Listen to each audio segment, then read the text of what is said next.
നമസ്തേ. വളരെ സന്തോഷം. കാരണം എൻ്റെ എല്ലാ ദിവസവും വ്യത്യസ്തമായ അനുഭവങ്ങൾ തേടി വ്യത്യസ്തനായ അതിഥികളെ തേടിയുള്ള യാത്രയിൽ ഇന്ന് രാവിലെ ഒരു കോള് പോയി. വലയിൽ കുരുങ്ങിയ ചേരയായിരുന്നു. അത് കഴിഞ്ഞ് വീട്ടിൽ വന്നൊരു വയ്യായിക തോന്നി കിടക്കുമായിരുന്നു. അപ്പോൾ അപ്പോഴാണ് ഡ്രസ്സ് മാറി കിടക്കുന്ന സമയത്ത് പെട്ടെന്നൊരു കോള്. ട്രിവാൻഡ്രത്ത് കരിക്കകം എന്ന് പറഞ്ഞ സ്ഥലത്തിനടുത്ത് ആറ്റുവരമ്പ്, അതായത് നമ്മുടെ ഈ നാമയഴിഞ്ഞാൻ തോട്, പണ്ട് രാജാക്കന്മാരൊക്കെ സഞ്ചരിച്ചിരുന്ന ഒരു തോടുണ്ട് ഇവിടെ. അതിൻ്റെ തൊട്ടടുത്ത് ഒരു വീട്ടിലൊരു അതിഥിയെ കണ്ടു. അപ്പോൾ പറമ്പിലാണെന്ന്. അപ്പോൾ പറമ്പിലാണെന്നപ്പോൾ ഞാൻ പറഞ്ഞു അതങ്ങ് പോട്ടെ, പറമ്പിലല്ലേ എന്ന് പറഞ്ഞു. അപ്പോൾ നല്ല ഏട്ടാ ഒരു സ്വർണ്ണ കളർ, ഒരു വെള്ള കളർ എന്നൊക്കെ പറഞ്ഞു. അപ്പോൾ പെട്ടെന്ന് ഞാൻ ചാടി വെച്ചു. അപ്പോൾ ഒരു എന്താ പറയുക, എൻ്റെ ജീവിതത്തിൽ ഒരു വ്യത്യസ്തനായ ഒരു അതിഥിയല്ലേ. അപ്പോൾ ഞാൻ ഈ സ്ഥലത്ത് വന്നു. ഇവരുടെ വീട്ടിൻ്റെ പറമ്പിലാണ് നിൽക്കുന്നത്. വീട്ടിൻ്റെ പിന്നെ അപ്പുറം ഇപ്പുറം ഒക്കെ കാടാണ്. അപ്പോൾ ഇവിടെ ഇദ്ദേഹം 2 ദിവസങ്ങൾക്ക് മുന്നേ വന്നു. എല്ലാവരോടും ചോദിച്ചു സുഖം തന്നെ എന്നൊക്കെ ഇവിടുത്തെ അമ്മയോട് ചോദിച്ചിട്ട് പോയെന്നൊക്കെയാണ് അവർ പറഞ്ഞത്. അപ്പോൾ നമ്മൾ എന്തായാലും ഈ സ്ഥലത്ത് വന്നു. ഇവിടെ അവർ കുറച്ചൊക്കെ തോണ്ടി ആ മണ്ണൊക്കെ മാറ്റി വെച്ചിരിക്കുന്നത് നമുക്ക് കാണാം.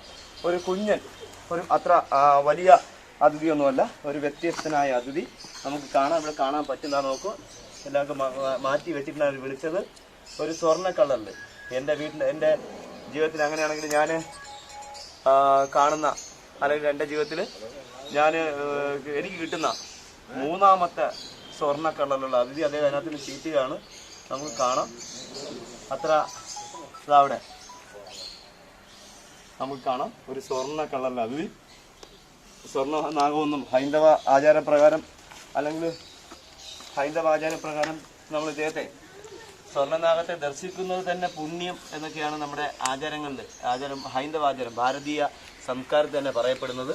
അപ്പോൾ നമുക്ക് കാണാം ഒരു സ്വർണ്ണ കളറിലെ അതിഥി. എൻ്റെ ജീവിതത്തിൽ അങ്ങനെ എനിക്ക് കിട്ടുന്ന 3ാമത്തെ സ്വർണ്ണനാഗം. എല്ലാം ഒരു സ്പീഷ്യസ് തന്നെയാണ്. കളറിൽ വ്യത്യാസവും ഒരു എന്താ പറയുക, ഒരു ഷൈനിങ് ഒക്കെ ഉള്ളതുകൊണ്ട് ഇദ്ദേഹത്തെ ഒരു വിശ്വാസപ്രകാരം നാഗം, സർപ്പം, നാഗ് എന്നൊക്കെ അറിയപ്പെടുന്നു.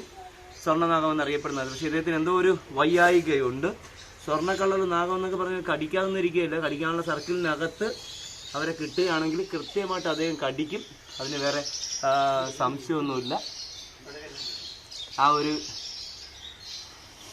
ബൈറ്റിൽ കടിക്കാൻ നമുക്ക് കാണാം. ഏകദേശം ഒരു 5.25 അടിയോളം നീളമുണ്ട്.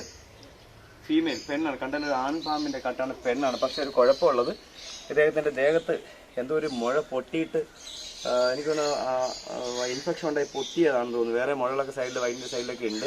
അപ്പോൾ അങ്ങനെ പൊട്ടിയിട്ട് അത് ബഡ്ജായി മുറിവായിരിക്കുന്നു എന്ന് പറഞ്ഞാൽ അപകടമൊന്നുമില്ല. നമുക്ക് കാണാം. അങ്ങനെ എൻ്റെ ജീവിതത്തിൽ എനിക്ക് കിട്ടുന്ന 3ാമത്തെ സ്വർണ്ണ കളറിലെ അതിഥി. ഒരു തനി വെള്ള അതിഥിയെ 15 വർഷങ്ങൾക്ക് മുന്നേ കിട്ടിയിട്ടുണ്ടായിരുന്നു. ഇത് പക്ഷേ ഒരു സ്വർണ്ണ കളറിലെ അതിഥി, നല്ല സൗന്ദര്യമുള്ള അതിഥി. എന്തായാലും എന്നെ സ്നേഹിക്കുന്ന ദേശ വിദേശ മലയാളികൾക്കും, മലയാളികൾ മാത്രമല്ല, തമിഴ്നാട്, ആന്ധ്ര, കർണാടകയിലൊക്കെ ഉള്ള പാമ്പിനെ സംരക്ഷിക്കുന്ന എൻ്റെ പ്രിയ സുഹൃത്തുക്കളൊക്കെ എന്നെ വിളിക്കാറുണ്ട്, സംസാരിക്കാറുണ്ട്. അവർക്ക് വേണ്ടി എന്നെ സ്നേഹിക്കുന്ന, എന്നെ സപ്പോർട്ട് ചെയ്യുന്ന, എൻ്റെ പ്രോഗ്രാമൊക്കെ ഇഷ്ടപ്പെട്ട് ഞങ്ങളെ വലുതാക്കിയ എല്ലാവർക്കും വേണ്ടി ഇദ്ദേഹത്തെ സമർപ്പിക്കുന്നു. ഇതാണ് വേണമെങ്കിൽ, വിശ്വസിക്കാമെങ്കിൽ, സ്നേഹിക്കാമെങ്കിൽ സ്വർണ്ണനാഗം എന്ന് വിളിക്കുന്നതുകൊണ്ട് തെറ്റില്ല. ഗോൾഡൻ കോബ്ര എന്ന് വിളിക്കുന്നതുകൊണ്ട് തെറ്റില്ല. ഇത് പെയിൻ്റ് അടിച്ചതൊന്നുമല്ല, ഒറിജിനൽ കളർ തന്നെയാണ്. എന്നെപ്പോലെ തന്നെ കളർ തന്നെ, ഒറിജിനൽ ഒറ്റ കളർ തന്നെയാണിത്.